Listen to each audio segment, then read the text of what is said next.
toda nova tecnologia, toda transformação tecnológica altera a maneira como tu produz alguma coisa.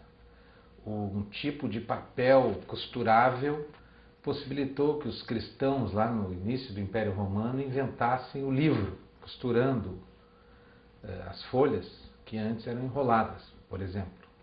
Isso mudou inteiramente a maneira de ler, porque antes se lia, por exemplo, a Bíblia, né, o Antigo Testamento, os profetas, numa ordem quase que aleatória. Eram vários rolos, né, podia ler como se quisesse. Né.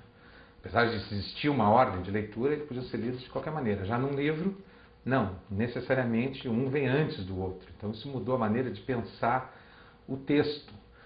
A invenção do som no cinema, a invenção de uma câmera como a R2C, uma câmera 35mm portátil, pequena, mudou inteiramente o cinema, assim como a moviola mudou o cinema, assim como a tinta óleo mudou a pintura. Antes a pintura era feita a fresco, né, na parede ainda úmida, para poder ser preservada a cor. Depois, com a invenção da tinta óleo, dos conservantes da tinta, dos fixadores, isso mudou inteiramente a pintura. E assim acontece no cinema, na televisão e na internet. Né? Quando a internet começou, né, se difundiu, isso mudou a nossa maneira de escrever, de pesquisar. Né? Os arquivos de texto, os programas de texto, mudaram a maneira da gente escrever. Quem escreveu a máquina, como eu, escrevi muitas coisas à máquina, a gente pensava muito antes de escrever alguma coisa, porque tinha que apagar, se errasse. Hoje a gente escreve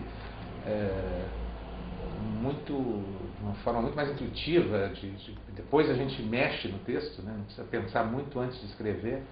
Então, toda a tecnologia, ela altera a maneira como tu faz alguma coisa. Né? Mas a essência da pintura, da literatura, do cinema, do teatro, da música, ela não muda. Um texto pode ser escrito hoje ainda com lápis, papel, caneta, num bloco. Né? Você pode escrever um roteiro assim. Tem muita gente que ainda escreve assim, e isso não quer dizer que o texto dele é pior, né? Porque ele escreve a lápis ou a caneta. Uma história que me parece exemplar é a história dos astronautas americanos, né? Que queriam uma caneta que escrevesse no espaço, né? Porque as canetas esferográficas, elas não funcionam sem gravidade. Então os Estados Unidos, a NASA gastou milhões de dólares e anos de pesquisa para desenvolver uma caneta que funcionasse no espaço. Já os astronautas russos usam lápis, que funciona igual, dá para escrever igual e é muito barato. Então, essa ideia de que a tecnologia é sempre boa, ela é errada. Né? O tamanho dos celulares, né? Os celulares foram diminuindo, até que chegou um ponto que não podiam diminuir mais, porque eles tinham que ter a distância, pelo menos, entre a boca e o ouvido. Né? Então, a medida do ser humano, ela determina, né, os limites da invenção tecnológica. E a criação, né, na arte, ao contrário da ciência, a arte, ela não é substitutiva. Né? O fato de se inventar uma nova maneira de se pintar não joga para o lixo a tinta, óleo e o pincel, né, e a tela. Continua sendo usado e continua tendo valor. Ao contrário de tecnologias como, sei lá, fax, que quase ninguém mais usa, ou ferro de passar roupa com carvão dentro, brasa, né? Isso não se usa mais. A tecnologia é muito mais substitutiva do que a criação. Né? Então eu acho que o que a gente tem que fazer é saber usar as novas tecnologias a favor do ser humano, né? Da promoção do ser humano, né? A favor da criação, com todas as suas possibilidades, com as suas novidades, mas não se deixar seduzir, assim, agora que eu só posso fazer desse jeito. Não, pode se fazer do jeito antigo também.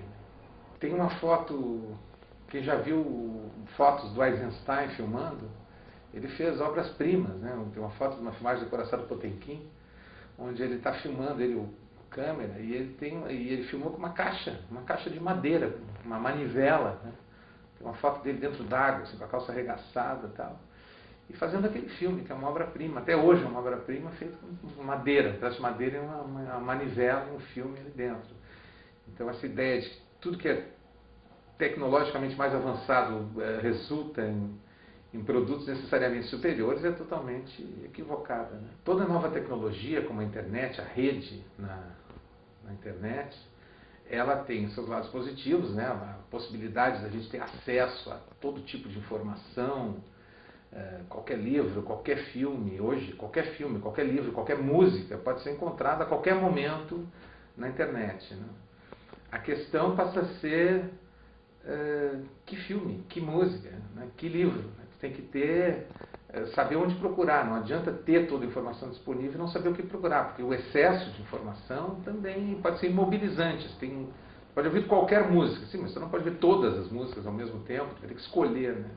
Então, acho que nesse novo momento essa tsunami de informações que a gente está vivendo, né? Tudo disponível, passa a ter muito valor a editoria, né? Alguém que te diz assim, tudo bem, pode ler qualquer livro, mas tu precisa ler este livro, tu deve ouvir esta música, é fundamental ver este filme, né? Alguém que te dê a barbada, assim, o editor, né? Tem muito valor hoje nesse momento de excesso de informações.